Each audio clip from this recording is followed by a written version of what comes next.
Ron Mark Show. Are you there, Ron? Yes, I am, Bev. How are you today? Great, great. Now, let me turn my volume up. Can you hear me? Because you kind of sound far away. I might need to take my earplugs out. Can you hear me? Yes, I can. I can turn mine up. Okay, now I can.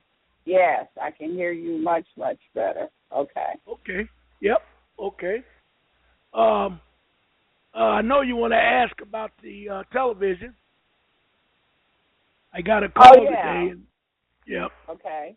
I got a call today, and they said that the donations were not up to snuff, which can be taken several different ways. I believe it was a political action, and I'll wait a week and see how many calls I get on people that did donate, and I will call over there to check it out. But if they don't want me on, and I know they don't, then hey, what can you do? Right. But I want the people to know that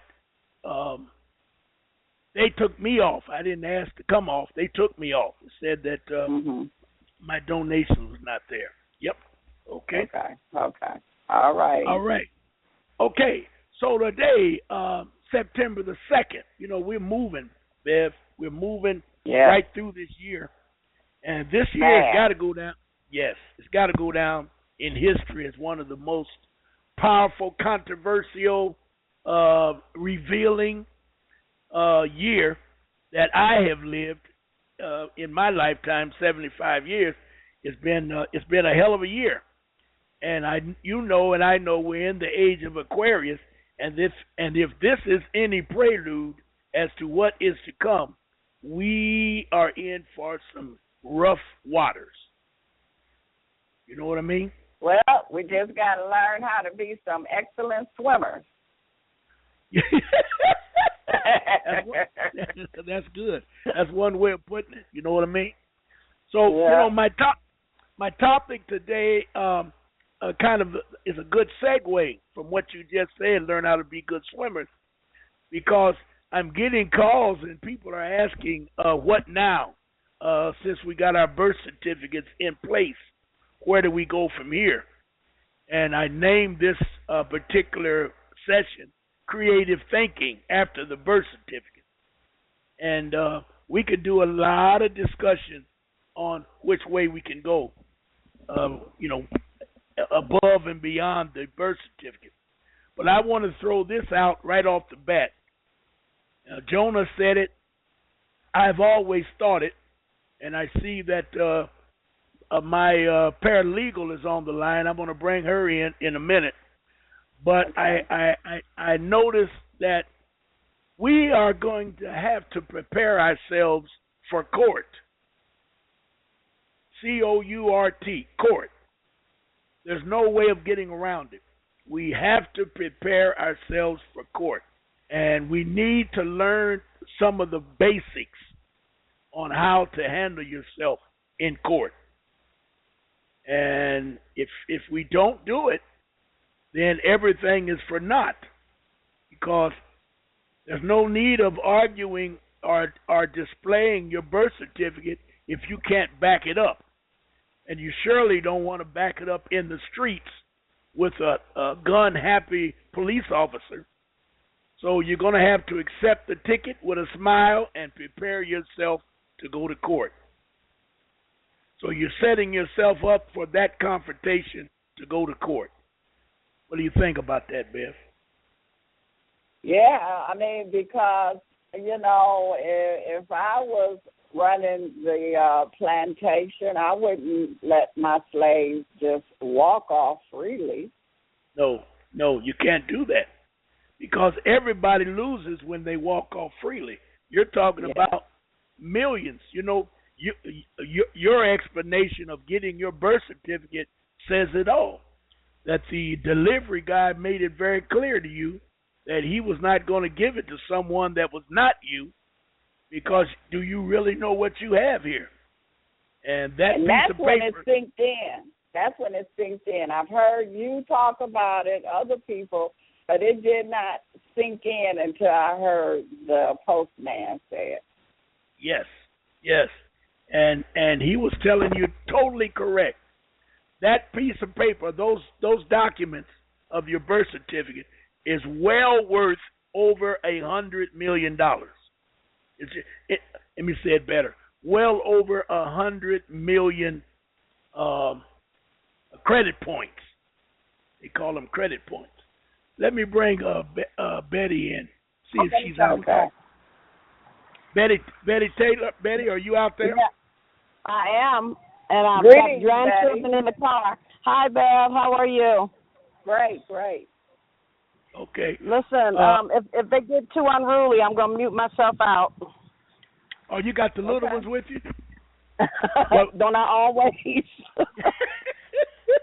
Well, I really wanted you. I thought about you when I saw your name, your phone number come up.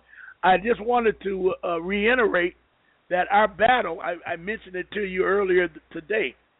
We're going to have to prepare ourselves for going to court. Yeah, I've been kind of thinking about that. Because I for the longest time I have been, and I want to say this is for entertainment purposes only, and right. Anybody who's not a member, go away. But I think that it's really important for everybody to know that that the steps of just like you said, the basics of what you're supposed to do, how you're supposed to do it, when you're supposed to file, when they're supposed to answer, if they don't answer, when you do a default and all that stuff, And I have really, for about a year now, I've been thinking about, assisting, holding classes just to help folks along, because at the end of the day, once you do your 3 submissions to them, they like Beth said, they don't want to let their slaves, off of the plantation. So, you're going to have to spank them. And so you take them to court. And, you kind of need to know how to conduct yourself, because it's really, we know more law than the lawyers do. And what they know is procedure. And that's where they get us 90% of the time, because they slide something in or hold a hearing in one courtroom and you in another one, and then and you didn't know that the courtrooms were switched. It's all trickery, Yes. So, but it's real important that we get acclimated to, this is going to be your life, because you're going to have some creditors that are willing to just because they don't want the expense of legal fees and all that. They rather just depending on the amount, just walk away. But then you're going to have some who are not going to mind the fight. Yep. Well, you're going to have some are going to be like, "How dare you?" Right. Exactly. Well, what do you mean you want to be free? Right. Yep. What the hell is wrong with you? Right. Yeah. Whoever heard of such But madness? Brian, I'm gonna say this to you, and just so you know, the conversation that we had earlier today, I made a phone call, and they didn't know anything about what I was talking about. I'll be damned. I told you. I told you. And we're talking about SOS, right? Yes. No, I'm talking okay. about the people who called me. When I called back, they were like, I don't know what you're talking about, ma'am. Yep. Yeah. Well, you know what you got to do Monday morning. Yeah. Yeah. Yep. Okay. All right, Betty. Now you we got a hand raised before you go into the information. You want to see what questions they have or comments? Yes. Okay. Please. Okay. Area code 503-956. Area code 503-956. Okay, they must be just be listening. Yep. Okay, Ron, go ahead. All right. Okay. Now, what I've done today, I've started with your first appearance. When you have to go to court, you go in as a defendant. Now, you want to go in as a plaintiff, but that's when you're suing them. So we could start either way. Let's start with the plaintiff. It's easier and you have more leeway when you're a plaintiff.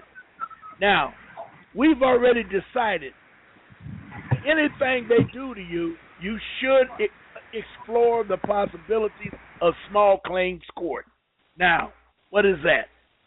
They have a court down in the district. They have a tribunal, if you will, down in district court. It's called small claims. I think the max you can get is $5,500. But there is now, you know what? When we take a break, I'm going to bring it up and read those rules about that small claims. They have rules that are in your favor because you can bring charges against a police officer. You can bring charges against anyone in that small claims court. And you should ask for the max every time. Ask for the max.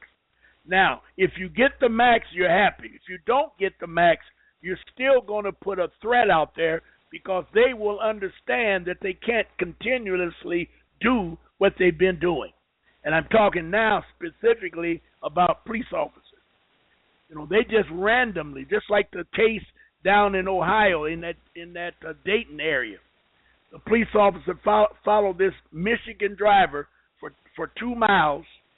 The Michigan driver did everything correct, made up a turn and turned around to go back, and the police officer followed him all the way back over the 2 miles. And come to find out that he stopped the guy, and the guy asked him, "Why did you stop me?" He said, "Because you eyeballed me." you eyeballed me. And he said, "There's no law." He said, "Yes, there's a law against that. You eyeballed me." And he said that when you made that last turn, you were almost in the turn before you turned your blinker on. So you should have turned it on a little earlier. Now, there's no law to cover that.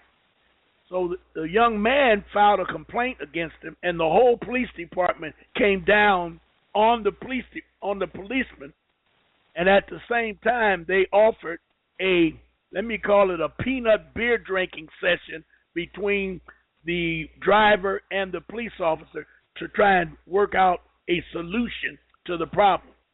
But I heard it yesterday where the boy went and got an attorney, and now the attorney is doing discovery, which we're going to talk about today, to find out what kind of record does this police officer have, and what kind of disciplines does he have, and they're going to prepare a case to sue the police department down there.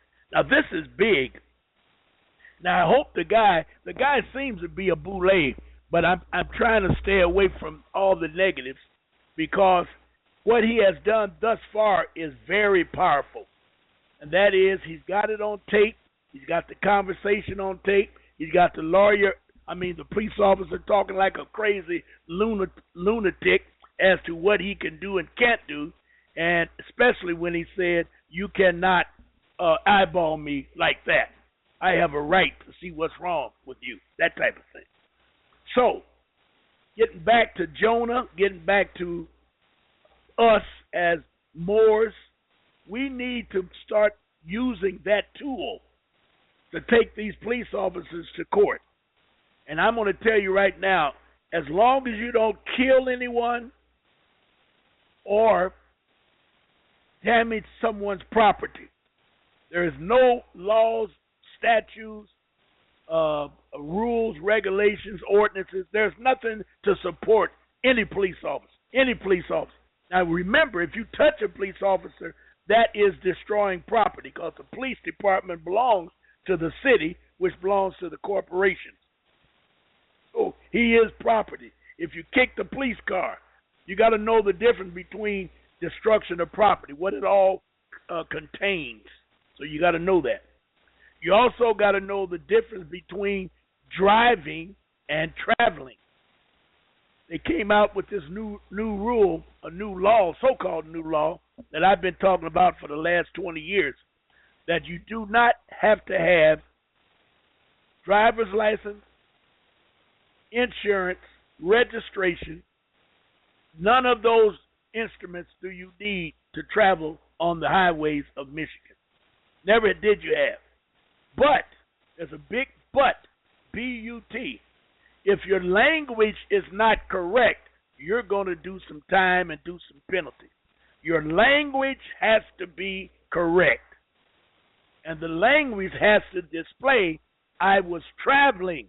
I have never driven. I've never had a driver's license. I never drove a vehicle because I've never made money driving a truck or driving a bus or driving a cab or driving a jitney or driving a semi. You got to know the difference. And I hear these people calling up, they're so happy they done pulled all their license from them, and for different reasons. And they're so happy, oh, we're going to go down and we're going to drive without license, blah, blah, blah. And I said, as they talked, I said, you're going to go to jail too, big time. And they're not going to tolerate your lip. So if you keep talking, they'll start adding charges onto you, such as resisting arrest, preventing an officer from doing his job, all kind of penny-ante trash similar to Ferguson, so that they can still get their money. And people don't understand it. When you hear them talk about it, you'll know what I mean. Now, if you don't know the difference, you need to study. Go ahead. What about, they seem to get a lot of people, now I'm not talking about when the police stop you, but they seem to get people on fraud. So what about fraud? Okay, like, give me an example of fraud. What do you mean? I mean, I know what, just like usually signing something, or they, how I heard you say the RIS cannot do anything with you, but they usually get people on fraud. Okay. Now, you're stretching fraud when you say that. That's why I wanted you to elaborate. The IRS, when you start signing these documents, that's where you start getting in trouble. They'll even explain to you, oh, this is nothing. It doesn't mean this. It doesn't mean that. You really don't have to sign it, but we really need it for our records. Once you sign it, you fail to read it. And somewhere in there, it said that you are doing this instead of doing that. Now, they got you for fraud because you signed it and admitted that you were doing an illegal act of some kind. And when I say illegal, I'm talking about color of law. I'm not talking about a lawful, unlawful act. I'm talking about the ordinances, the statutes, and all the trash that they get you for. When you sign your name, you normally do that. If you're in doubt and they're putting pressure on you to sign, go ahead and sign it, but always reserve your rights. Now, there's several different ways to reserve your rights. If you go by the UCC, and you need to look it up, UCC 1-207, UCC 1-308, and then I think there's another one. You need to look them up and read what it means to reserve your rights. Now, what it basically means is no matter what's in disguise in this document, you, sir, have explained to me that I don't have any problem signing this because I did not do this, I did not do that. Whatever's hidden in these words, in these codes across the bottom, I have no idea. So when you sign, I reserve my rights, they can only go with what's on the paper. They can't come up with that CD9 at the bottom, Form FF227, that type of stuff that has a whole different ball game. Once you sign this paper, you become liable for this, and this. So you reserve your rights. Now, most places, especially the state of Secretary of State, they are totally aware of reserving your rights.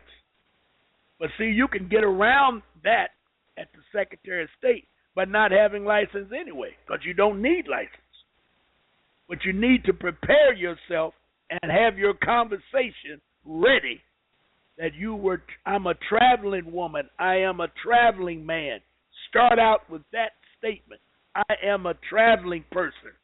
I have no idea what you're talking about, that I was speeding and doing 50 and a 40. I have no idea. I don't think I hit anybody. I know I didn't kill anyone. So I don't know where you're coming from with that language that you're using. And shut up.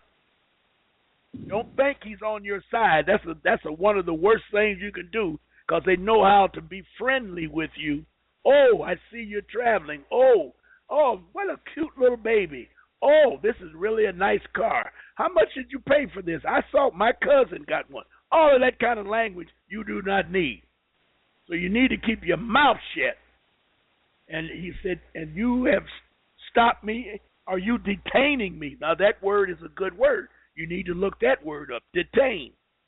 If they say they are detaining you, they are kidnapping you. That's another charge you can put on them, because you were going from point A to point B, and you were stopped, which makes them detain you and set your timetable off. So they detain you. Now, again, I'll say, there's no need, no want, no desire to even cross-examine the officer on the scene. Take the ticket. Read the ticket. Make sure his name and badge number is on the ticket. Keep your mouth shut. Now, when you get away from there, you got two alternatives. Number one, you can read TILA. TILA is Truth in Lending Act. It's called TILA Regulation Z, which means you have a right to cancel any contract in 72 hours. And all of you women out there, I sound like Trump. All you women out there are totally aware of TILA Regulation Z. Now, you may not know you're aware, but any one of you women, those how I say that, any one of you women that, I love women, so don't y'all start no mess with me. All of you have probably taken a dress or some type of clothing. You didn't like it. You took it home, your husband or girlfriend or your mama said, that's ugly. You need to take that back. And you take it back, and they take it without an argument.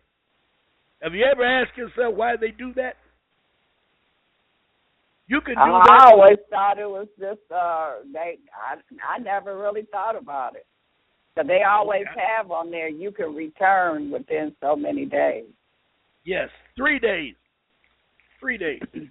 Everything you purchase, you can return it in 3 days, unless they have it on the bill of sale or the invoice, such as when you buy an auto part that's electric, they'll tell you on the bill of sale, or they'll show you a sign that's hanging right up in there that you cannot return this because it's an electrical item. So you can't return it. Now, you can argue that point, because if it's not on the bill of sale, you can say, I didn't see it. He didn't tell me that.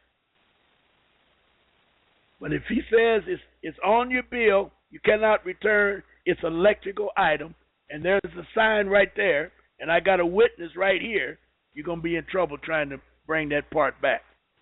But that's the only one some bill of sales say final sale, no return. Well, that's what you call a misnomer. When you park in a parking lot and they got that sign up, we're not responsible for break-ins, breaking your lights and all kind of crap. That's a misnomer. Meaning it don't mean nothing. It's to get rid of the losers. Because the first thing the judge gonna say, was there a sign up? And you should say, I paid for my car to be protected. If I had parked it in an open field, it'd be another story. But they charged me $7.50 or $15 to park in that place. Now that eliminates or alleviates that damn sign. How he gonna charge you, and then at the same time he gonna tell you he ain't responsible? That's a crook. He need to get in another business. Yep. You know what I mean? And you can argue with your family. You know, we went through the car wash one day, and the brushes tore up the windshield wiper. Oh, they went round and round and round telling me they can't do this. The guy said, oh, yeah. Where the owner at? Well, he ain't here. When will he be here? He'll be in here tomorrow. What time? So I said, I'll be here. Tell him I'm coming. I was there the next day. I went up there and told him I ain't had no problem. You need to fix that brush, or you need to adjust the brushes, blah, blah, blah, blah, blah, blah. He said, well, we got signs up. I said, I don't care nothing about them signs. I paid to get a car wash. I didn't pay to have my windshield wipers tore up. He said, okay, all right, here's what we're going to do. I'm going to give you 5 free car washes. And I said, that's cool. He gave me 5 tickets to get my car washed. You know, that type of thing. So don't tell me that I don't know what I'm talking about, or don't tell me that it don't work. I know it works. You know, but so you gotta what be you're saying is, on your receipt, when it says final sale, no return, that's a lie. Unless that's you do it within 3 days. You can turn it in 3 days. Yes. Because you're using, and you got to know what you're talking about. I'm exercising federal law known as TILA, T-I-L-A, TILA. I ain't never heard of it. That's your problem. You need to get an attorney. TILA tells me in Regulation Z, I can cancel any contract in 72 hours. And you made me an offer to sell me that stuff. I accepted your offer, and now I don't like it. So I changed my mind. And they have to take it. All right. You follow me? Yeah. And these are just some of the things. If you're going to be free, you got to start acting like you're free. 99% of the people in the street are hoodwinked on color of law. They have no idea what the hell they talking about, especially when they come up with that crap. I know a guy on the east side that tried to do that, and this, and this happened. I don't care nothing about no guy on the east side. I'm talking about Ron March right here, talking to you. Now, either you're going to do what you're supposed to do, or I'm taking your butt to court, and we're going to do a little suing here. Now, once you establish your demand, and you're still going to be the plaintiff, because you're going to go in and file charges against that person. And they're going to ask you, how much do you want? The cost of filing a small claim depends on the amount of money that you want. I filed a $6,000 complaint against an attorney, and it cost me $48. And they asked me, did I want to have a marshal, no, not a marshal, a bailiff, I think, to serve them. And I said no, because they belong to Trot and Trot, and I know Trot and Trot's right out there. So I took it out there and gave it to the clerk. She signed for it. So I know that the person got it. Now, you are the plaintiff. Now, the first thing you want to do is file for, you want to write a writ of discovery. You call it a writ of discovery. In that writ of discovery, let me read it to you. Writ of discovery. Part of the pretrial litigation process during which each party requests relevant information and documents from the other side. It is an attempt to discover pertinent facts. Generally, discovery devices include depositions, interrogatories, requests for admission, document production requests, and requests for inspection. That's when you get all of your good information that you're going to use to create your case. You need to get all that information. Now, just like Betty said, you need to learn how to write a writ of discovery. Okay? Okay. Now, Got this to is know. what you do first when you go into small claim court, right? Yes. And you're going to be the plaintiff, meaning you're going to be the king of the road. All you could do is lose. And if you lose, if they're smart, they'll try to have the courts make you pay for all of their time in preparing your case. And they always try to scare you with that. When they answer your complaint, they put in there that not only do we want you to dismiss this complaint, Your Honor, we want you to charge that person $3,000 or $80,000, whatever it costs, for me to prepare this stuff against him. So you know you got to have some concrete charges when you deal with them. Now, I see that Betty has left. If she comes back, I'm going to ask her the wording that they always put, maybe somebody knows, the wording that they always put in their counterclaim. See, that's another thing you need to know about. If somebody sues you, you want to counterclaim them. I can't think of any reason why somebody would sue me. For example, when I was talking about the car wash, if he was smart or if he had a little savvy, he would try and sue me for bringing a raggedy car in there or disobeying his signs or harassing his workers to pay me, for tearing up, all kind of stuff he could put in there. But I'd be prepared to deal with it. But then he would also add at the bottom or near the bottom of the complaint, I want him to pay for my work in putting this together. Now, that small claims court, Bev, you cannot use an attorney. It's all in proprio persona. That's what makes it so good. Even if you sue a judge, he cannot bring in his robe. He can't bring in his P number. He can't bring in a mouthpiece. He got to bring his butt in there by himself. You dig it? Right. Now, so small claim court and probate court, are they two different courts? They're two different courts, and they are also you need to know about both of them, because a probate is when you're going after funds, and this is something new that Jonah was talking about with that probate, because he called probate also equity court. That's where you can get paid in probate court. And then they call it chancery. That's another word they use. Chancery court, probate court. You can use those names. They are synonymous. And I'm not now, that familiar. Is it any limit, like small claim court, you have a limit on the amount? Is there a limit with probate, or there's no limit? No, there's no limit. There's no limit for probate.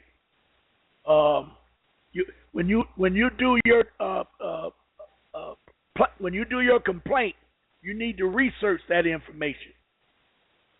You see what I'm saying? I don't want to say something that I can't back up, but you need to research all of that information.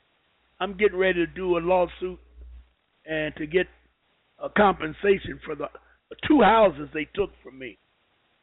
And I'm doing plenty of research on everything or anything I can think of in order for me to know what to look for when I get in there. See?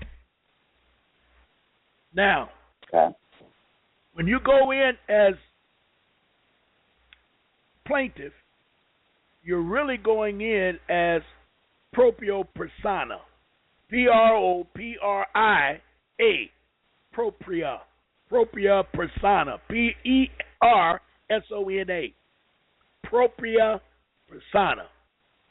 In one's own proper person. It was formerly a rule in pleading that pleas to the jurisdiction of the court must be pled in proprio persona. See, back in the day when we were running the courts up to the Civil War, everybody that went to court went as their own attorney because we didn't recognize them, as lawyers. The lawyers only got power and strength after the Civil War, when England stepped in and set up that new constitutional government known as United States of America, Inc., that corporation. And they did two things. They made it a Christian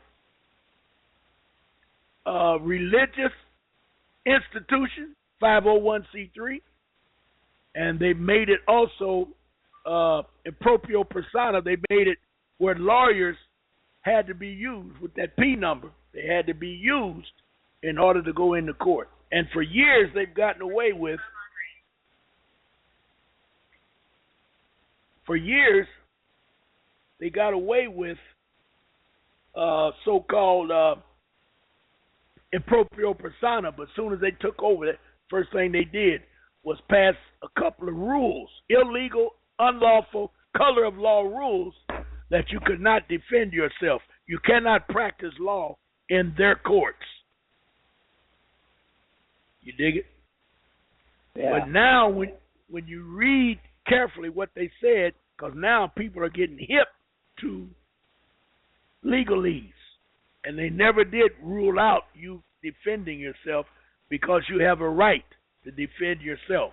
Now, it may be a problem of you going in defending someone else, but then there are certain ways you can do that.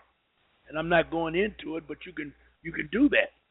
They call it something kind of attorney at friend, something like that. Attorney at friend. You can go in and do it, but that's another show. Mm-hmm. Okay. All right. Now going back to proprio persona, it was formerly a rule in pleading that pleas to the jurisdiction of the court must be pled in proprio persona, because if pleaded or pled by an attorney, they admit the jurisdiction. In other words, if you have an attorney go in for you, he's going to say, I love the judge and I love the people of the United States. You are third on the list. If there's anything left, you get it. So if I lose the case, I'm not going to send the Queen to jail. I'm not going to send the people to jail, like the people of Michigan against Ron March. You're going to have to go to jail. That's how that thing is set up. That's why you don't want an attorney if you can get around it. Some cases you may need an attorney, but you don't want them in a criminal case or, you be your own judge as to when you would need one. There are times that you would need an attorney, especially if you get a good attorney that's going to do some research for you. You definitely need them at all times. I wish I had a friend. They hard to find. Oh yes, they're hard to find because they are playing with their lifeline. If it's found out that they're doing that, the bar will throw their butt out, and now they can't make a living. You see what I'm saying? Right. Once they take that P number, because see, lawyers, you're talking about student loans. Lawyers be paying student loans forever, unless they like doctors, huh? Yes. Unless he hit one of them big cases for $80 trillion and then pay off that damn loan. Mm-hmm. But anyway, since the attorney is an officer of the court, he is presumed to plead after having obtained leave which admits the jurisdiction. So what they're saying is, if you get an attorney, you are not of his best interest. None of them. Your mama, your daddy, your cousin, the preacher at the church, attorney, none of them are in your best interest.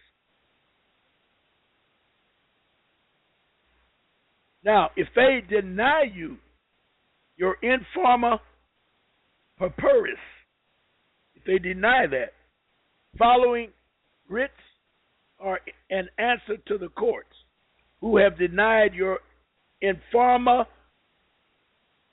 purpose. There are two writs: writ of error to the district court who insist on calling you your affidavit a motion. Now, which is tampering with evidence. That's heavy. Now, do you know the writs difference? Of what? What do you call that? Writs of what? Writ of error. ERROR. Okay. Now, here's the problem. If you write any information to the court, it's always wise to put it in affidavit form. The courts want you to put it in motion form. Now, do you know why, Beth? No. Affidavit, you must answer within 30 days, and you must answer each charge or item point for point. If you say no to any of the items, you lose. The whole affidavit goes in favor of whoever sent it to you. Okay. And there are procedural ways to do an affidavit, such as my name.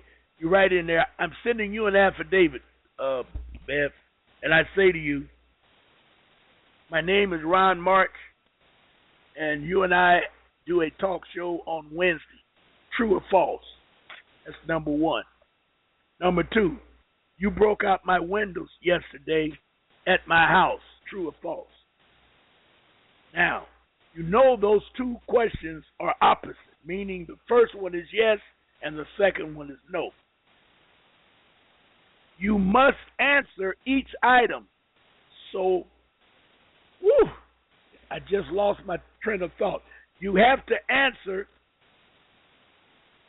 like, for example, we work together on a talk show. You have to say, I wish Betty was still on the line. I would ask her. You say something like, the best of my knowledge, we do. No. Okay. And then when you're asked about breaking out the window, the best of knowledge, I can't think of it. I done messed up. But there's an answer you can use that doesn't answer either one of the questions. Oh, I got it. Woo! It just came to me.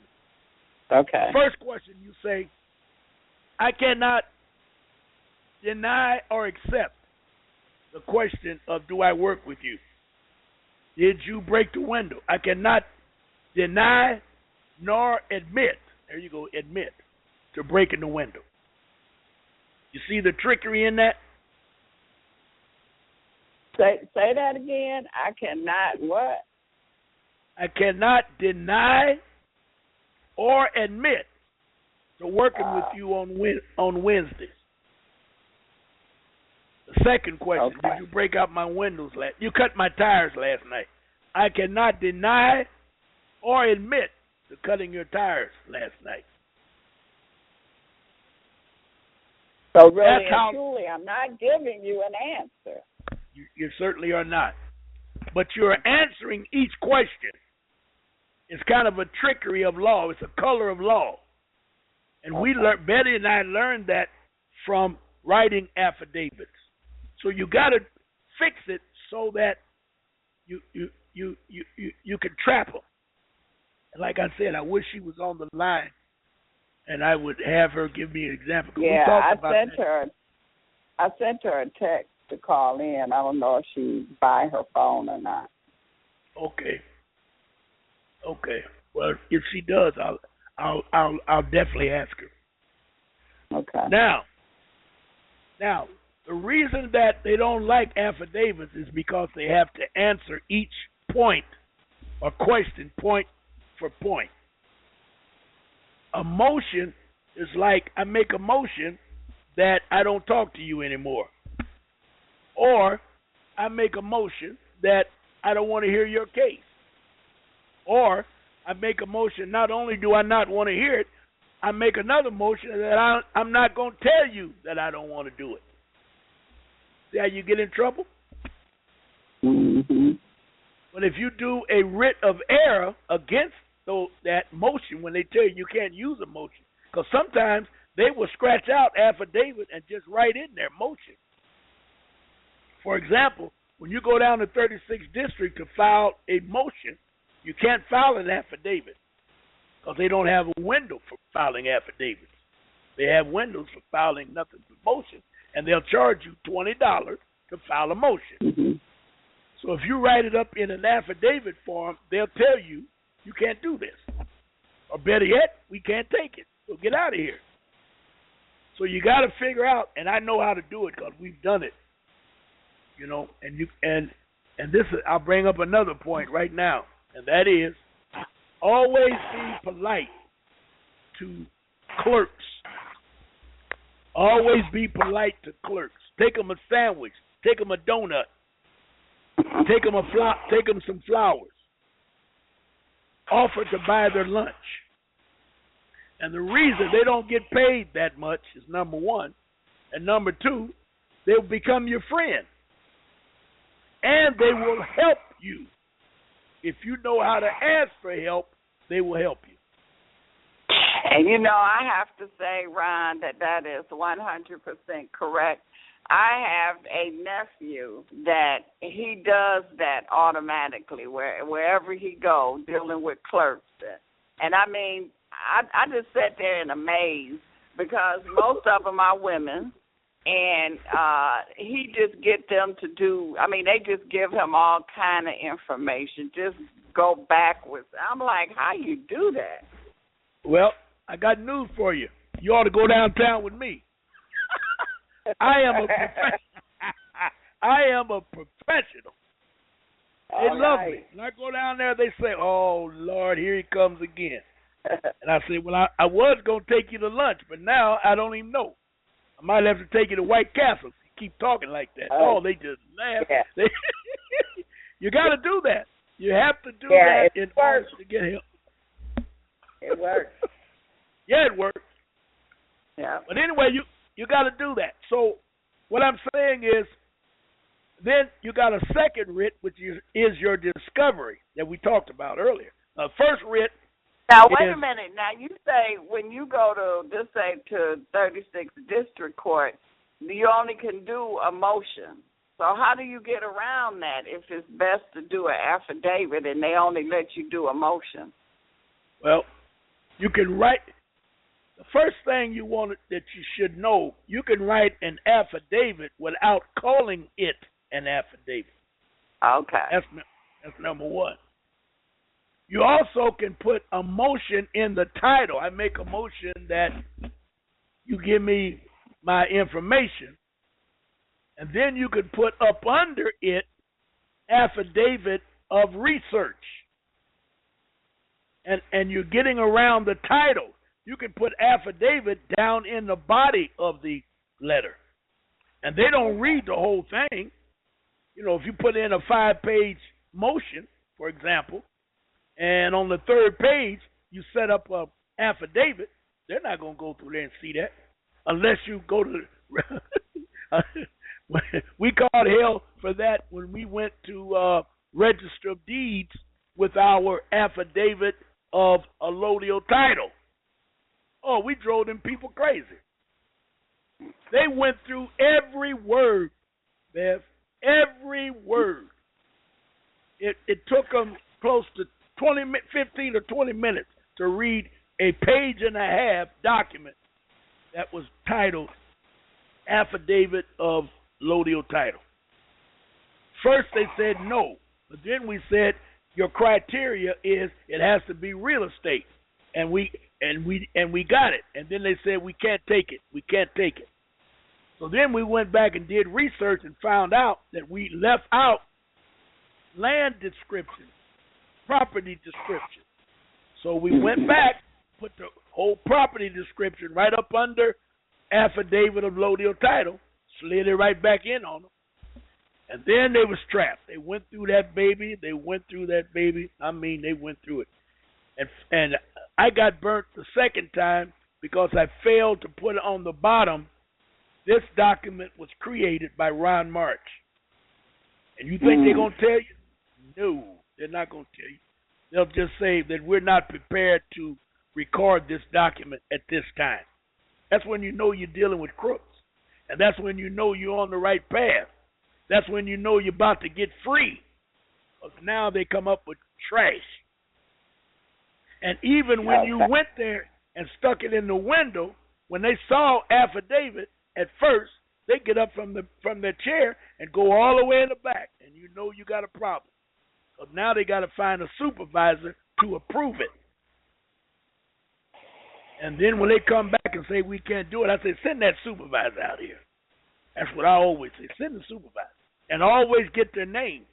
Because if you look up recording documents with a register of deeds, it doesn't say anything about, well, let me say it this way. They must accept all of your paperwork.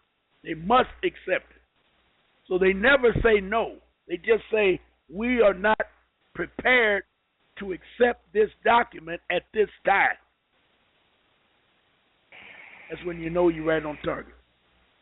All right. Okay? All right. Now, when you write that writ of error, you definitely want to put in there, under the affidavit, tampering with evidence. That's a criminal act. Because they're telling you you can't turn it in this way, you got to turn it in that way. Well, if you do a writ and slide that writ in on them, they got to accept that writ. That goes straight to the judge.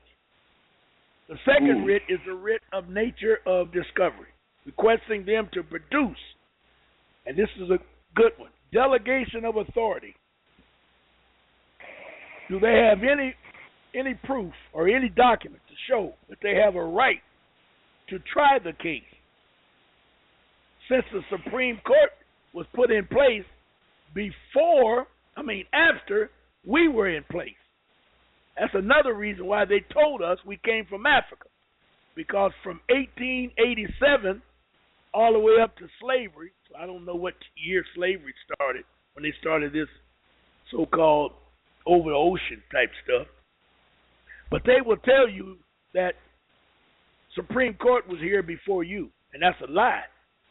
You was here before the Supreme Court. So you want to know what evidence do they have? What delegation of authority do they have to tell you that are in a position to try your case? And they never have it. Of course, they cannot produce it because there is no authority higher than the Supreme Court for them. And that is where the authority is derived. They can only get their authority from the Supreme Court. And you were here before with the grandfather clause. You know about grandfather clause. You was here before that. Yep. It becomes clear that they are violating the law. And their limited authority, you can find it in the 9th Amendment. They are acting or performing under color of law, which is a semblance of that which is real. It is up to you, the people, to enforce the Constitution against anyone who violates it against you. Now, they got another writ called quo warranto. Quo warranto. And you spell it Quo warranto.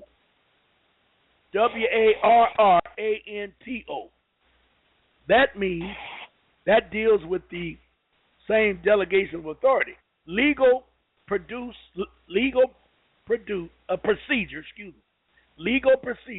taken to stop a person or organization from doing something for which he may not have a legal authority by demanding to know by what right they exercise their controversy.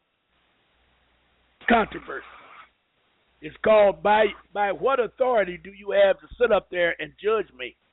A challenge to a person allegedly improperly asserting a right to hold an office. The writ seeks to disenfranchise on the record a person of organization from doing something for which it may not have legal authority by demanding to know by what right they exercise the controversial authority. See how powerful this is? And all you're doing is just asking a question. Right. He gonna try to shut you up. But hey, if you're in as a defendant, you need to ask all the questions you can ask. Because at the end, you can always appeal whatever judgment he comes down with. But you got to get it on record. You can't come and see Ron March or Jonah Bay 2 days after you go to court, and they give you some good information, and you go back and try to deal with it, and the first thing the court's going to say, you didn't bring that up when they passed the ruling. So now we can't reopen the case and put that in. A whole lot of cases lost like that. That's why the judges, when they figure out that they got you over the barrel, they want to close the case real fast because they don't want you to think. Challenge the person's right to hold a public office. I'm telling you, this is all some heavyweight stuff. Yeah. Now, if you, where was I at here? Hold it. I got it. Now, listen to this. If you go in court as a defendant, which most of us do, you still, what is that? Is that you making that noise, Beth? You hear? I hear it. Yes. Okay, wait a minute. Hold on. I don't know what that is, but I hear it. You hear it? Okay, I was wondering. Let me cut it off. Go ahead. Keep talking, Ron. Okay. If you go in court as a defendant, the first thing you must do is write and put together a special appearance. You must put together a special appearance. And it must be on the record a week to 10 days before your court case or court date comes up. Do you understand that, Beth? Go ahead. Now, do you still hear that noise? Not now. Okay. Yep. All right. And if I hear it again, okay, I'll let go you know. ahead. Okay. If I hear it again, I'll let you know as soon as I hear it. Okay. Now, what I said was, if you go into court as a defendant, and most of us do, because we're not that savvy and try to stay out of the courts. They teach us to stay out of courts, but we're going to have to go.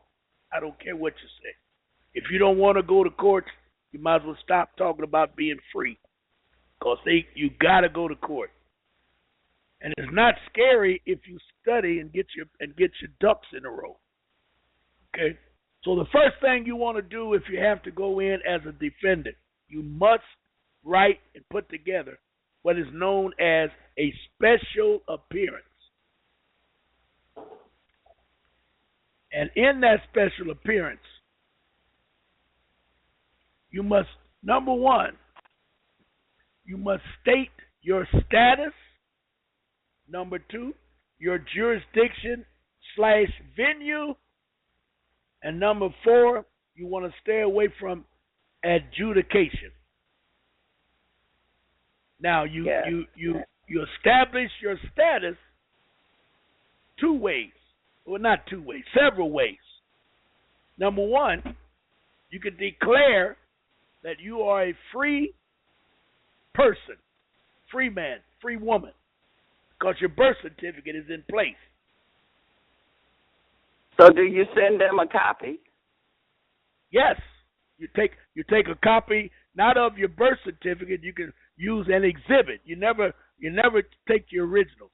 You want to use an exhibit, right. and the exhibit you want to use is your authenticated affidavit of ownership. That's the cover letter, as I call it. Well, is that the one with the seal on it? Is that the one with the seal on it? Yeah, but your birth certificate's got a seal on it too, and the cover letter has a seal too. So you got to be a little clear. Okay, now which one you saying to send? The one that comes from Carrie, from Washington, that letter? Nope. No. Neither the one from the state. No. You're going to send your affidavit of ownership, the one you put together. Oh, that one. That one. That's the one from the Secretary of State. Yes. That's the one that you have to take there first. Okay. Yes.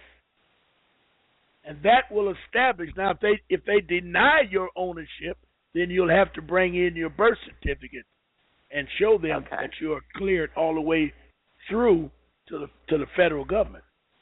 That's number one. Number two, you want to make it clear that you are not a 14th Amendment citizen. I'm just giving you some highlights that must be in your special appearance document. Now you say, well, how do you relate that to them? I should have brought up. I did not bring up. I'm trying to get this thing together here, and I did not bring it up. I'm going to put it on my. I'm going to put it on my. I'm trying to bring it up now, but if I don't get it, I'm going to put it on my website. It's just a poop sheet. I call it a poop sheet. Now, what is a poop sheet? It's an information sheet to let somebody know who you are. Mm-hmm. And you don't want to go in there and tell them who you are because corporations don't have ears. So why you want to go in there running your mouth? And when you take it in, you want to get it into your records 7 to 10 days prior to your court date. You do that by going to the clerk's office, make 4 copies of your appearance. 1 to the judge, 1 to the court, 1 to the lawyers, and 1 to yourself. And you're going to sign each one with wet ink. And now, you're going to add. You don't want to send copies. Oh. You just say. So you're going to run off 4 copies, and you're going to sign 4 copies. Each one. I got you. Yeah. Yep. Okay. Okay. And you're going to take it to the clerk and ask the clerk to stamp each page on each document. Okay. They have a clock. I don't know if you ever seen it. They got a clock, like a punch-in clock when you go to work. Mhm.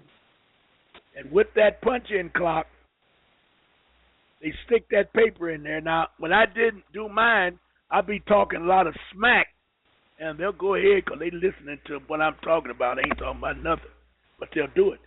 Sometimes they'll only do the top page. If it's a great big document, they ain't going to 30 pages. They'll probably do the first and last page. You can't argue with them. Whatever they do is good. But you want them to document that the court has received it. Because the judge is going to play games with you when you go in. He's going to tell you, well, I haven't had a chance to read it. And you can say to him, that's your problem. Maybe we should have a recess, or maybe we should postpone today and come back when you have read it. Because I stand on my paperwork. You stand on your paperwork because you don't want to bring up a whole lot of trash while you're in court. That only gives them fuel to attack you. Mm-hmm. The lawyer's going to get a copy, the judge got a copy, and the court clerk has a copy. So there's no reason for them not to have it. And if the judge gets smart with you, don't say a word. Go ahead, just sit down and shut up. Got anything to say, Mr. March? Don't say a word. Don't say a word. Well, if you don't talk, I'm going to hold you for contempt. When I turned in my paperwork, you told me you didn't read it. Now you want to hold me for contempt because I don't repeat my paperwork. You want to talk as little as possible because you're going to appeal whatever that judge does anyway. Not everything. If you win is one thing, but you got to make sure you know how to win. Now, does this sound difficult to you, Beth? Well, now that you're giving pointers, but just going into court, and that's kind of like intimidating. But when you understand these things that you're telling us, it gets less and less intimidating. Okay, that's good. Good answer. Real good answer. Because you're going to have to end up in court anyway. And that fear that you're talking about, you need to practice on it. And I found that talking to yourself in front of a mirror, and I mean stare yourself down in front of a mirror and talk to yourself, helps you when you get in the court. But you got to do it. There's no other way. You can't get free any other way. And they set it up this way for a purpose. They set it up this way for a purpose. Now, you can duck and dodge. You can try to cut corners. You can do it, whatever you can do. But you're going to eventually end up in court. Or you're going to pay your bills. Or you're going to conform to whatever they want done. You can't get around it. You cannot get around it. All righty. All right. Now. So like you say, you got to make up your mind before you even go through this. You got to know if you can do it or not. If you feel like you can't, don't even go in the door. Don't even go through the door. Okay. And you might as well save your money. Because you're going to be charged, you get charged for a lot of stuff that you get, and there's no need of wasting your money if you're not going to go through with it. Right. So, and it ain't something that you need to be upset about, because a whole lot of people ain't going to go through it. But I'm giving it to you from the real, so that you'll know what you're up against. And you're going to have to meet the crooks. You can't get around it. I don't care what you say, what you do. You cannot get around it. So that's just like you dealing with some bullies. So you're gonna have to either fight them or take whatever lick that bully gives you. Yes. You're totally correct. Now, once you do that, now that appearance is going to be very, very important, because you want to try and cover all of your bases in that appearance. And again, I'll say, you're not a 14th Amendment citizen. Because the court says that every straw man, what's that word you use? Illegus. Is it illegus? Yes. That's the straw man. But the IRS calls a straw man. I want to say municipality, but that's not it. But it amounts to a corporation. Every corporation in United States of America, Inc. is a 14th Amendment citizen. Right. And you were never asked, do you want to be? And they don't care because... To me, it's just like how they tell us that they kidnapped us and brought us over here on a slave ship. It's got that same kind of mentality where they just took the birth certificate and they did it in the same thing but in a different way. Correct. But here's a trick that I learned from Jonah, and everybody needs to know this. They don't feel angry or upset with you as a Negro, black, colored, Uncle Tom, whatever you are. They don't care because they have stated that all persons, which is a corporation, are 14th Amendment citizens. So when they pass these rules, regulations, and these damn statutes and stuff, they don't pass it for colored people. They don't pass it for white people. They pass it for the 14th Amendment citizens. And I loved it when Jonah told him, when you read the 14th Amendment, you think that you really got something good until you read it with some intelligence and discover that the organic Constitution said you were governed by God under common law.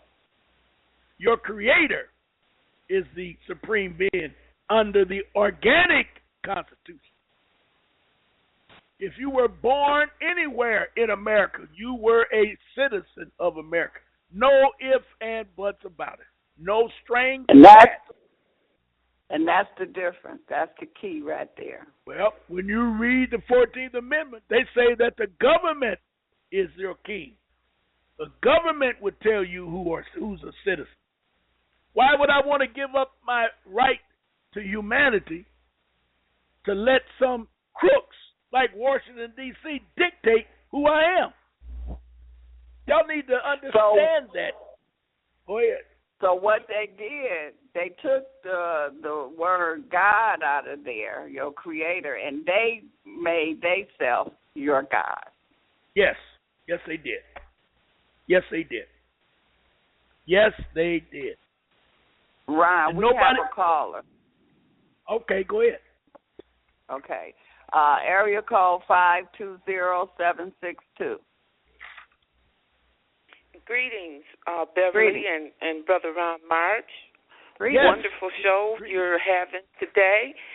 Thank you. Glad to hear your voice and talk to you. I was there in Detroit a couple of weekends ago, and that was fantastic. It really was an eye-opener for me. Thank you. My question. Oh, absolutely, absolutely. My question is on the authentication of the affidavit of ownership. Now, I've authenticated the birth certificate, and I did my affidavit of ownership directly from your blog. I did it word for word, typed it up. I went and had it notarized. I don't know the authentication part of it. How do you do that? The same way you did your first authentication with the Secretary of State. You want the state to authenticate your ownership. So you take it to what city are you in? I'm in Tucson, Arizona. Tucson, Arizona. Okay. I'm not that familiar. But in Detroit, now, our state capital is in Lansing, Michigan, about 90 to 100 miles from Detroit. I was born in Michigan. I know about Lansing and Detroit and all that. Okay. So just use that as an example, and I can apply it here. All right. We have, in the Detroit area, we have two super SOS. They call them Super State of Secretary of State. Super Secretary of State. One of them is in Livonia, and the other one is in downtown Detroit. It's on the boulevard. Down on the boulevard. You can take now we're talking about Michigan. You can take your ownership with the notary and go down there and tell them, I'd like to have this authenticated. And the only question they're going to ask you is, what country are you going to? And you're going to say, what country? Taiwan. Yes. You're going to say Taiwan and shut up. And they will authenticate it. And they say it only costs $1. So that would be the Secretary of State here as well. Then I will contact them tomorrow and ask about authenticating the notary signature, because that's what I want authenticated, correct? Yeah, correct. Now, wait a minute. Okay. Let me ask you, do you think there's a super Secretary of State in Tucson, Arizona? or do you have to go to the state capital? I would have to go to the state building for the Secretary of State. And see, the Secretary of State in Michigan is where you go for your driver's license and that type of thing, correct? Yes, correct. Here it's called the DMV. It's called the DMV here. Yes. So I think I would need to go directly to the state building as opposed to the DMV. I don't think they would know what I'm talking about if I went there. So, yeah, I would go downtown on Congress Street to, I think his name is Ken Bennett, I think. I'm not sure. It used to be Ken Bennett. That could have changed, but I think that's who I need to talk to. And they will ask me that question about the country, and I will say, like I did before, Taiwan is where I'm going, and hopefully they'll just. And I take my document with me, correct? Yes. Do I take my original? Yes. Or do I? Okay. With the birth certificate attached? No. She don't need the birth certificate. She just need the document. Yes. All you need is your original document with the notary and the seal on it. That's all you need. Okay. And it's I have that. I have it attached. Yes. And what they going to do is give you that like your birth certificate, that cover sheet with the gold seal on it. Yep, and it's going to say full. They're going to put it on top of that paper. Yes, and it's going to say full faith. Okay, now it's making sense to me. And it's going to say full. I'm sorry, what did you say, Ron? It's going to say full faith and credit on the cover sheet. And I would advise you. I would advise you not to call. Since you're in the city, you go down there. Don't call, because you might talk to the janitor, or you might talk to a student. You don't know, and they're gonna tell you, no, we don't do that here. That's true. Talk to the real. Get to the counter, and it'll be the same thing. But I will go with my thinking cap on, and I won't leave until the process has been completed. Yes. Absolutely. Well, I'm going to continue to listen.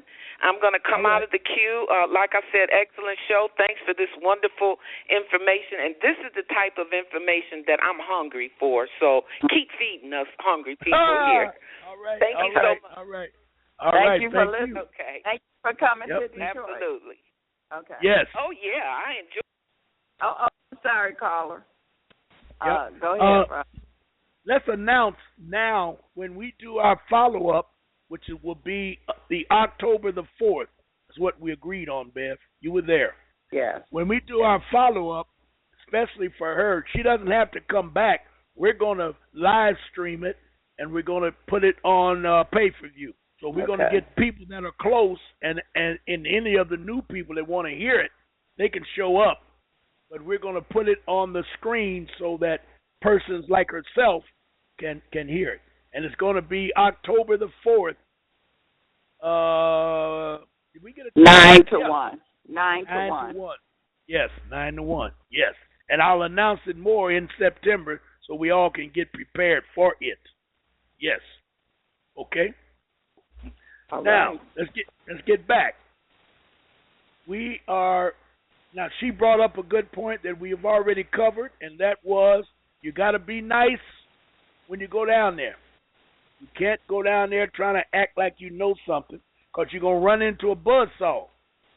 And once you create controversy, you're going to be in trouble, up to and including them calling the police on you for disturbing the peace, because they do not want those ignoramuses that they hire on those counters to know what you're doing. That's why in Michigan, when I go down there, the place will be packed. I sign in, and all of a sudden, let's say there's 50 people ahead of me.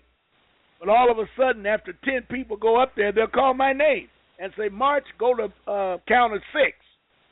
Counter 6 is in the know. Them other counters are not in the know. You understand that? You go to number 3 or 2, or get up and say, well, why are you going up ahead of me? I was here, I've been sitting for 10 hours. You're going to be in trouble. You don't need to be free anyway. If you got a mindset like that, stay a slave. That's what a slave is. Yeah, because you definitely going to see people that goes up to the counter to get called that came in after you. Yes, because you have to wait on the person that knows what they're doing. That's why I suggested to her, do not call down there. Go down there, because you never know who you're talking to on the telephone. I don't care what their job is. They could be a supervisor. They hire idiots for supervisors. It don't matter. Okay? Now, let's get back. In matters involving court appearances, hearings, and etc., it has already been established that all judicial power is vested in one court, the Supreme Court. That's why all the power comes from the Supreme Court. That's why you want to know. Because you are higher than the Supreme Court once you establish. Now think about this. The Supreme Court ruled on the 14th Amendment citizen. The only citizen the Supreme Court can rule on is a 14th Amendment citizen. If you're going to put in your paperwork that you're not a 14th Amendment citizen, how in the Sam Hill is that court, no matter which one you're in, is going to be able to adjudicate your case? They don't have jurisdiction to listen to your case. Does that make sense, babe? Do you understand that? Yes, it makes. So why are you dealing with them? Yes. Why are you dealing with them? You're going to ask them of their power. You're going to ask them subject matter jurisdiction. What does that mean? Are you qualified to hear my case? You're going to ask for DOAO. I never heard it used that way, but they call it Delegation of Authority Order. And it must be in written form. They can't tell you that I have authority to do this. No. Your authority comes from the Supreme Court. And I just told you I'm not a 14th Amendment citizen. So what court do you have that can listen to my case? You don't have one. Those are grounds for appeal right there. You don't have to argue anymore. You can just take what they give you and appeal it. And the most of the time, now listen to this carefully. The worst thing you can ever do in court is to blindside the judge. I don't care if it's Bilbo or George Wallace. It doesn't matter who the judge is. It doesn't matter what his political persuasion is, good, bad, or indifferent. It does not matter. You cannot blindside a judge. That's a no-no. So what you're saying is you cannot go into a judge courtroom and make him look bad or Correct. make him look stupid. Correct. Or make him look like he don't know what he's doing, he or she. Correcto. You're right on the money, baby. You're right on the money. You got to know how to deal with the judges. Now, if the judge sees that you know what you're doing, he's going to work with you, but he's going to keep his butt clean. Because he'll turn to that lawyer and say, hey, Mr. Marsh just said that you didn't do this and didn't do that. Can you give me any clarification? But no, I can't. No, you can't. No, I can't. Do you know that's a violation of Section 992248? Yes, sir. Well, then I don't have any choice but Mr. March won the case. Now it's time for you to get the hell out of there. If you go in there, it's time for you to say thank you, Your Honor, and turn around and walk out. And get the hell out of there. Yes, ma'am. Yes, ma'am. I can't say it any better. I'm telling you, y'all go in there with the wrong attitude. That's why they clear the courtroom. Once they figure out you got on the fez, or they look at you and can feel your vibrations, they're going to keep putting your paperwork under the other people. Because you're going to talk back. 85 to 90% of all persons in court are scared to talk to the judge. That's why you need to. That's why you need to practice. And that judge look at you. He know you coming up, and then he may lean over to the clerk and say, "Who is that right there?" I don't know, but he's Lawyer Johnson. He's with Lawyer Johnson. Find out. We're gonna take a break. Find out who that is. We'll come back to it. When they find out, because Lawyer Johnson gonna lie. I heard him lie in front of right in front of my face. He belongs to that group. What group? Judge, he belongs to that group, that religious group. I think they call themselves Moors or Doors or something. That's all the judge need to hear. He know he in trouble. And you want to cold cock that lying-ass lawyer for saying that kind of shit. I'm serious. Because all he's doing is setting you up and protecting the judge. Mm-hmm. Because if I get up there and run my mouth the way I know how to run it, and the lawyer is standing there, and the lawyer didn't tell the judge,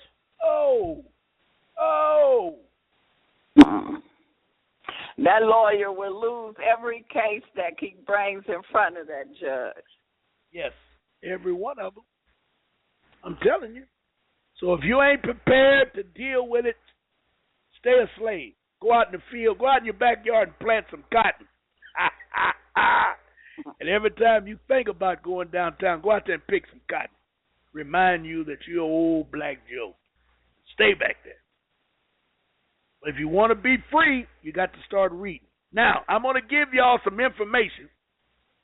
Everybody out there, I want you to write this down. You have to wonder, where do I get my information from? Where does Jonah get his information from? Well, Jonah tells you, and I try to tell you when I do something.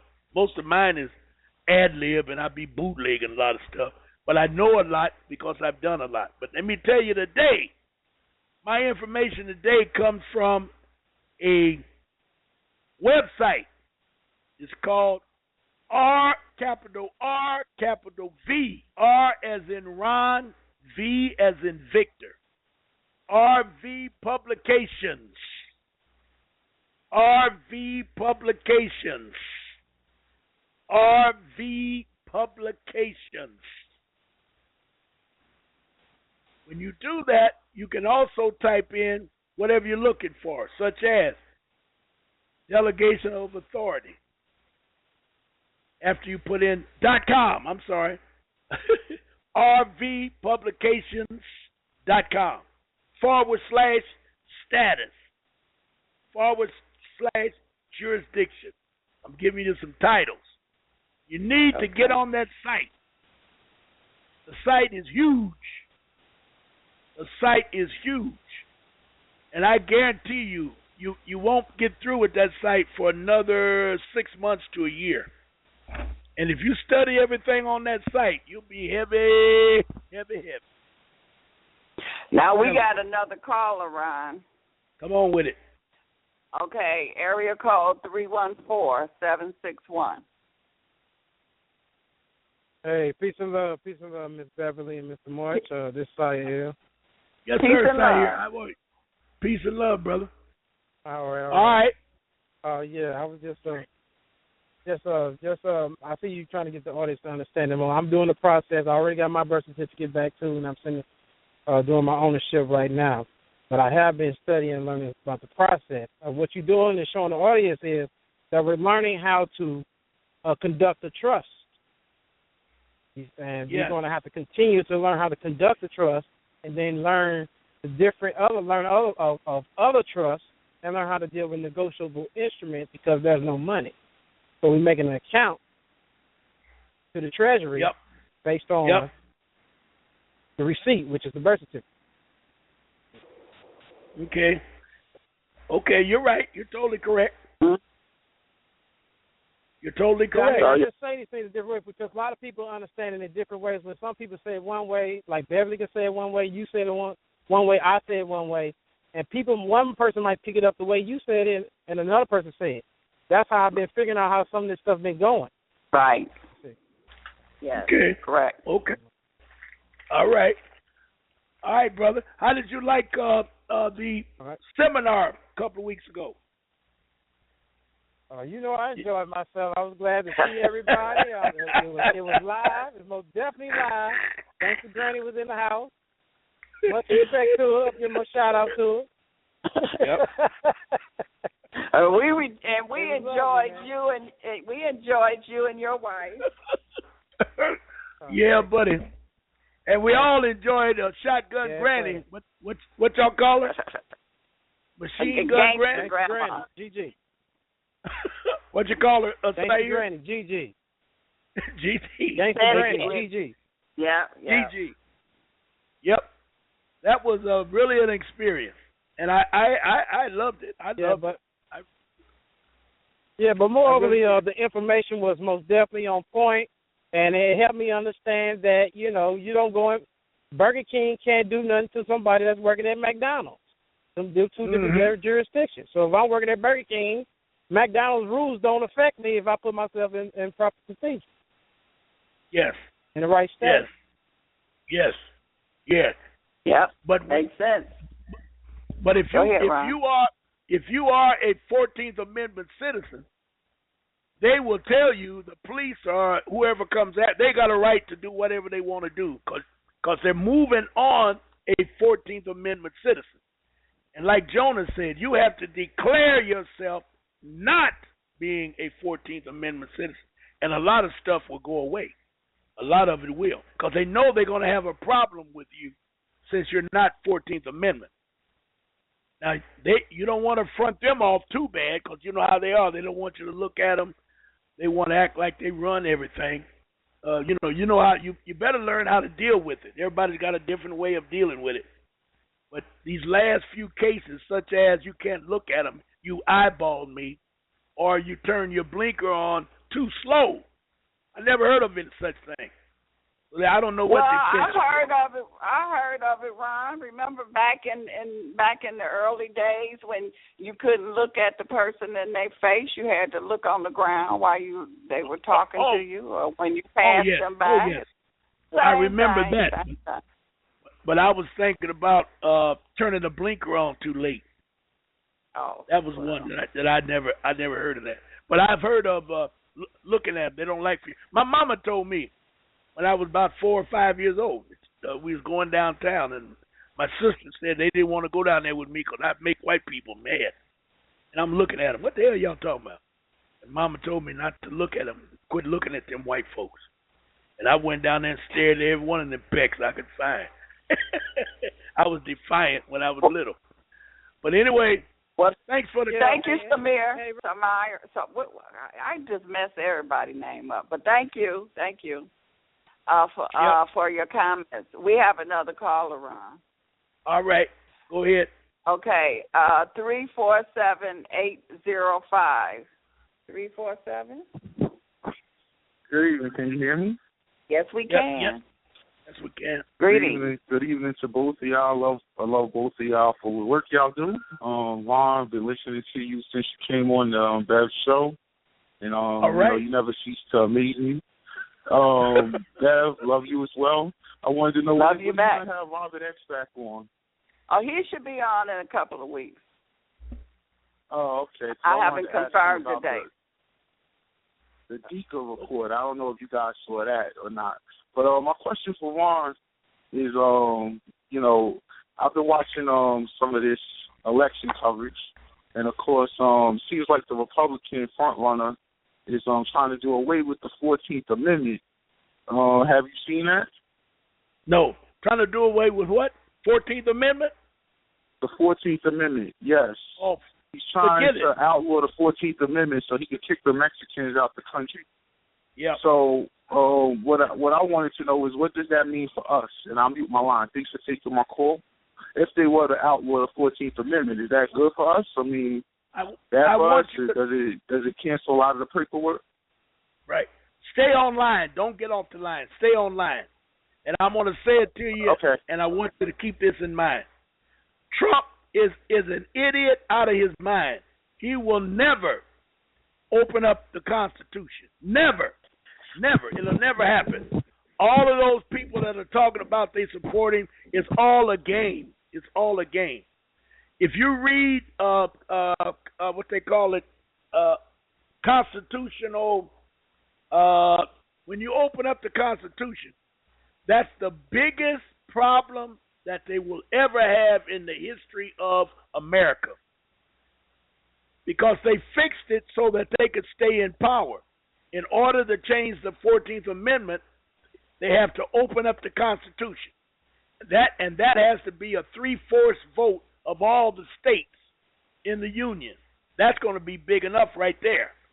And then when they get it open, they're going to catch hell trying to close it because there's going to be so many caucuses that are going to try and change it that it's going to drive everybody bonkers.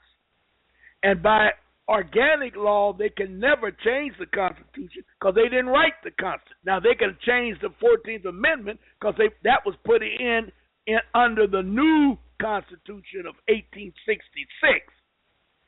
If you look up the 14th Amendment, you'll see that it was ratified in 1868. So it had nothing to do with the organic Constitution. That shows you that anything after 1865 is illegal anyway, or unlawful, because they made it up. They just made it up and put it in there. Gotcha.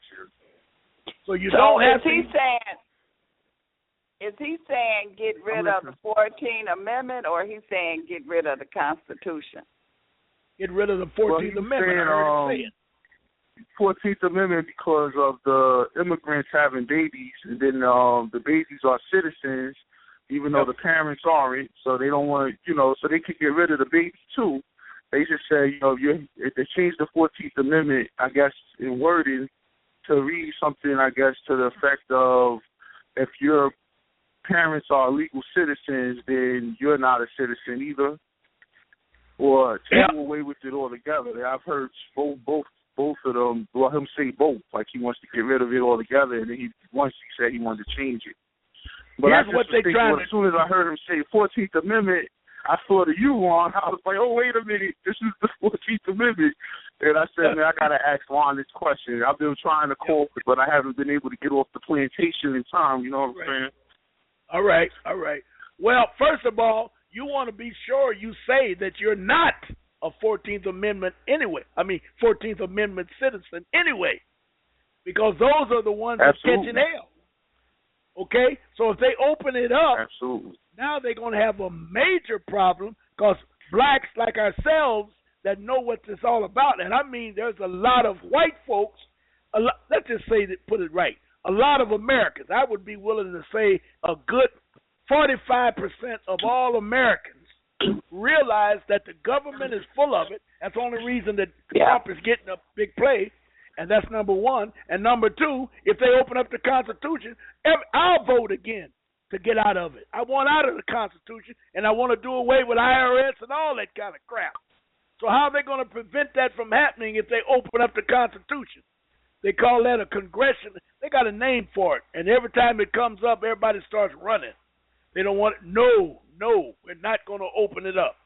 And they don't have a right to open it up anyway. They can open up the 1866, the one that they fixed, but they cannot open up the original Constitution because they didn't write it. And the 14th Amendment is not in the original Constitution.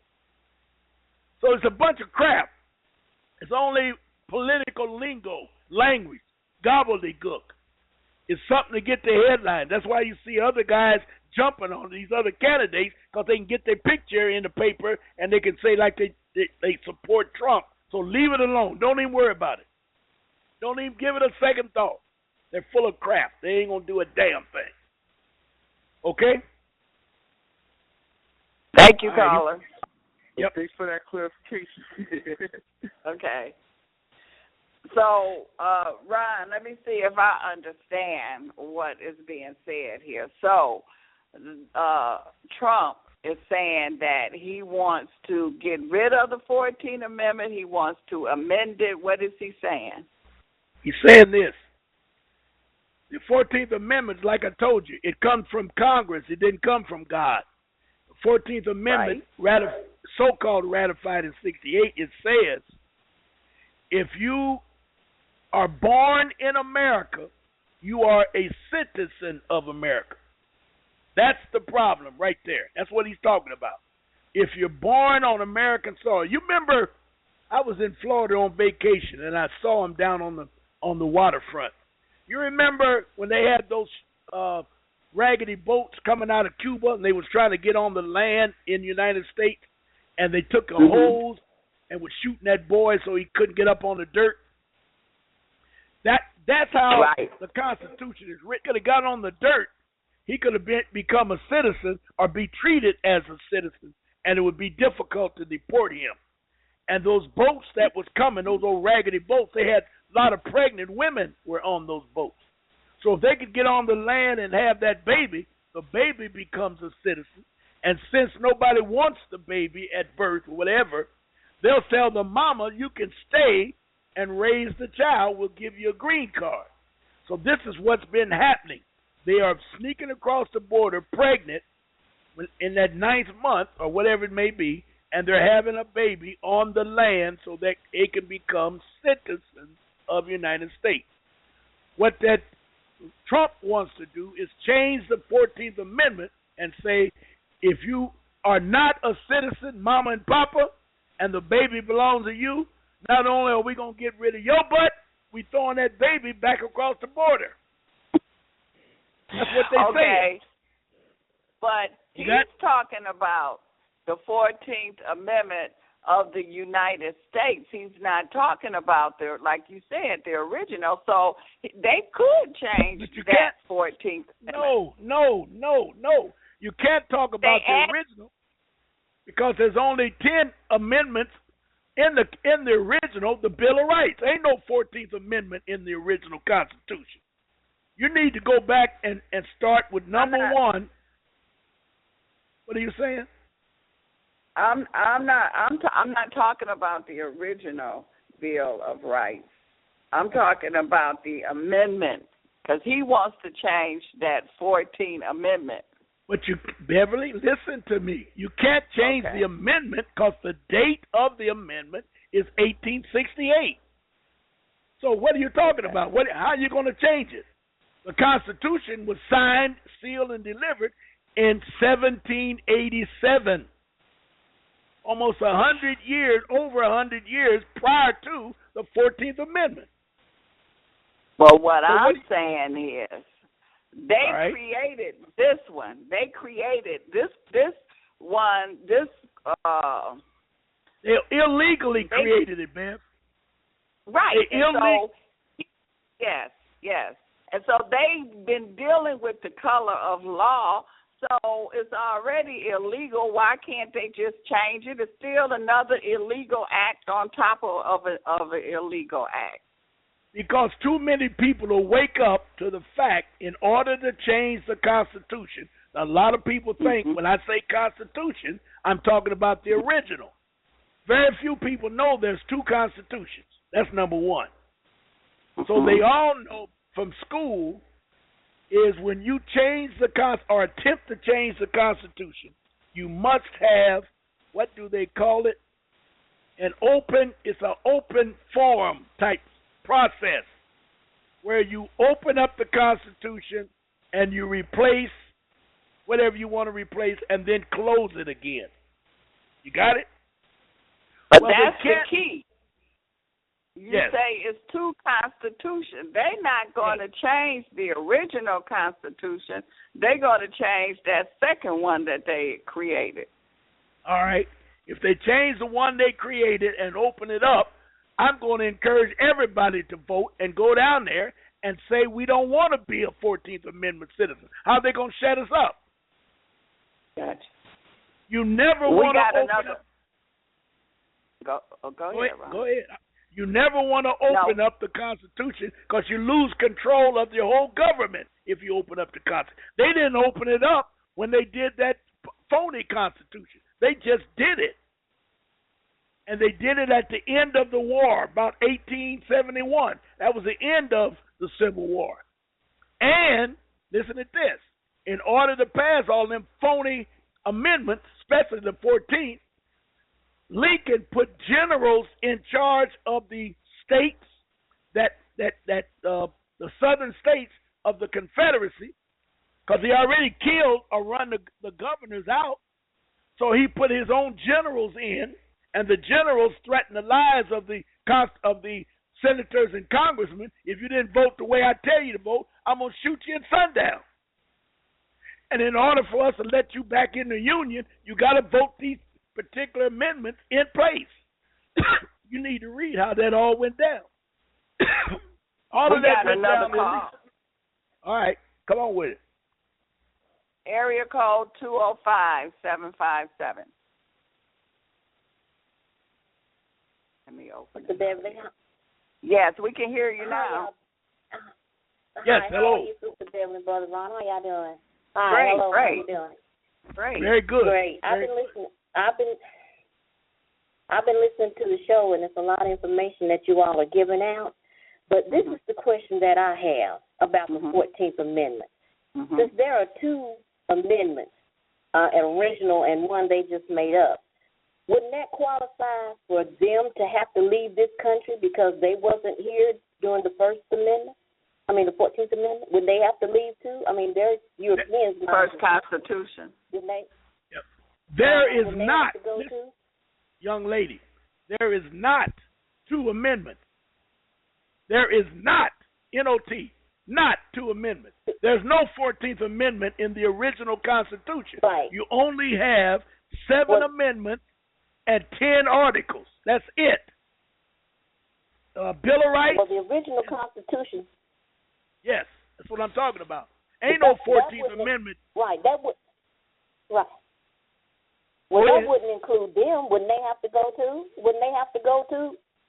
Who is them? Because they foreigners. The corporation, they foreigners. Right, exactly. If we dealt with the original. Yeah, right. But if you, but they want to. All right, but you can't predict that because if they open it up, somebody gonna say put all the lawyers out, put all the corporations out. Now how you gonna stop it? You got a constitution wide open and no government because you want to get rid of all the senators and all them crooks that are up there. So the last thing you want to do is open up the Constitution. I guarantee you that.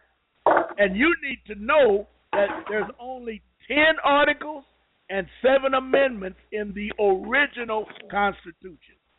If you go and look up the United States Constitution, they'll give you dates. They'll give you dates when all of those so-called amendments were voted in. And the 14th Amendment was voted, and the 13th, 14th, and 15th Amendment was voted between 1865 and 1868. That's over 100 years after the original Constitution. So it's not in the original. Ain't no 2. There's only 1 amendment. One what? BS but amendment. But we're not talking about. We're talking about, and I think it's 2 constitutions. We got one from America to the United States, correct? Yes. And then we got this. Go ahead. I hate to say there's 2. Go ahead. So, okay. One is color of law, correct? We only have one original. Yes. It's only one original. And the other one is a fake. That's what color of law, imitation. Yes. Correct. And while you got it, the 14th Amendment is in the imitation. It's not in the original. And that's what y'all that's keep missing. what I'm. No, but that's what we're saying. They can't touch the original, but they can play around with that invitation because they created that invitation. But they created the invitation by the color of darkness. Nobody knew what they were doing.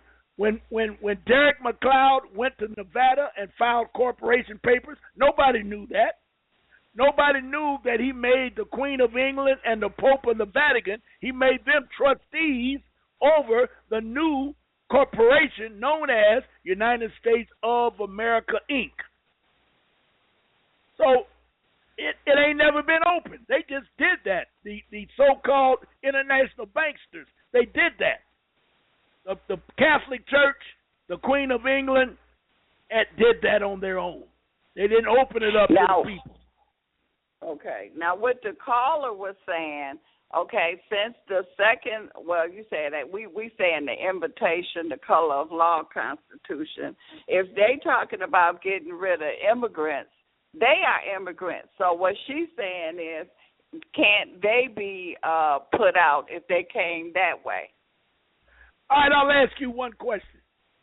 Do you think you'd ever get a European Peckerwood to admit that he's an immigrant? Do you think you'd ever make him? Okay, so what are you talking about? He's looking at it as though he's the king of the throne. He's throwing out people of color. That's why he's coloring them criminals. That's why he called them rapists, murderers, and all of that. And you got as many and more in the Europeans than you do in every other people of color, because they stole and murdered and looted to take the land away from us. So they'll never bring up the fact that what you're trying to do, you're trying to be honest on one side and talking about crooks on the other side. Ain't nobody going to admit that you're talking about. And if you say it in the wrong place, they may cold cock you and throw your butt in jail. They don't want that kind of stuff to come out. But it's the truth, isn't it? Come on, Beth. When have they ever lived? When have they ever lived with truth? Right. You know what I'm saying? That's just like this nuclear program they got. They're raising all that hell about the nuclear program that they gave Iran. Now, you heard it. But have you heard anybody say that there's only been one bomb dropped on Earth? It was dropped by Peckerwoods against people of color. Nobody says that. So why is the European so concerned about Iran when they, United States, so-called United States, these Peckerwoods, are the only ones that use the atomic bomb, and they dropped 2, Nagasaki and Hiroshima, on people of color? Now, where's your truth there? And they're all up in arms. Jews is about to go crazy. All these candidates is about to go crazy. We're going to shut down the government because y'all going to give them a chance to have a bomb in 10 years. And everybody in the region over there has got a bomb but Iran. Come on. Where's the truth in that? And the blackies on the news haven't said anything. The so-called liberal Peckerwoods, they ain't said nothing. The only one that dropped the bomb was white people. And they're the biggest one raising hell about honor, peace, and the damage that it will do, or weapons of mass destruction. And the only one that used the weapons of mass destruction was the European. It's unbelievable. So you bring up honor, you bring up peace, you bring up truth. I'm trying to figure out who you're talking about. You sure ain't talking about that white man. He's the last thing that you could ever attach to truth, and will get in your butt for bringing it up. That's why I ain't on the air. Everybody say, Ron, you ain't on the air tonight. I'm not. I think it was a political decision. They don't want to hear what I'm talking about. Okay? Right. That's the same thing. Yeah. And everything I've said is truth, because I'll back it up with what they've written. I haven't made up anything. I'm reading from their books. I ain't reading from mine. So what do? They go after RJ, tell him, if you don't get him off, we're going to do this and we're going to do that. And he said, well, I got to get rid of you, Ron, so we didn't get enough money, so you're out of here. So he probably got a raise in something. He got a little deal out of it. You know what I'm saying? Mm-hmm. And that's how it works. That ain't just me as Ron. I'm not upset about it. But this is how the European have always operated. Always. There's no honor in him. None. Never have been. You got another call? Yeah. No, that was it. If you have a question or a comment for Ron, you can call 347-215-8041. 347-215-8041. Do you have a number, Ron, or anybody on your end call? Nope. No, I don't. All right. Nope, I don't have anything listening. We are down to our last minute. Anyway, Ron. I see that. And I have several calls. From Michigan, from Detroit. And maybe next time we'll find out. But I want to wait and see if I get any phone calls asking why I'm not on the air. And I'll let them know, you know. And see, and then that's another thing. If it was a political move, he made it personal against blacks because he said he can't put me on because blacks didn't send him money. Blacks didn't send him money. Well, that's what he says. I don't know if that's true. And I want to hear people call me and say, Ron, I sent in some money, blah, blah, blah. I sent some money in. And then I'll call him and say, well, look, I had 100 calls that they didn't send money in. You sure that wasn't a political decision by downtown Detroit? I'll ask him. But there's nothing I can really do about it. You know what I mean?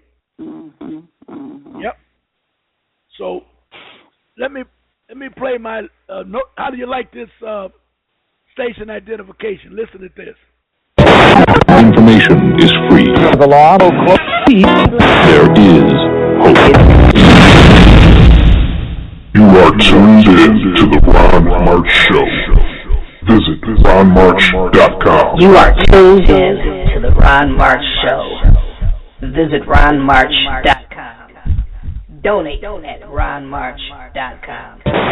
Information is free. The law. There is hope. How you like that? That sounds good. Yes, good. Yep. Your engineer did a good job. Yes, he did. Yes, he did. Yes, he did. All right, so I'm going to have to get out of here tonight, Bev. I don't have time to deal with it. Where can I download it? You dealt with it. Oh, okay. All right. Yeah. So we appreciate the information that you always give. You making it plain and clear so we can understand it.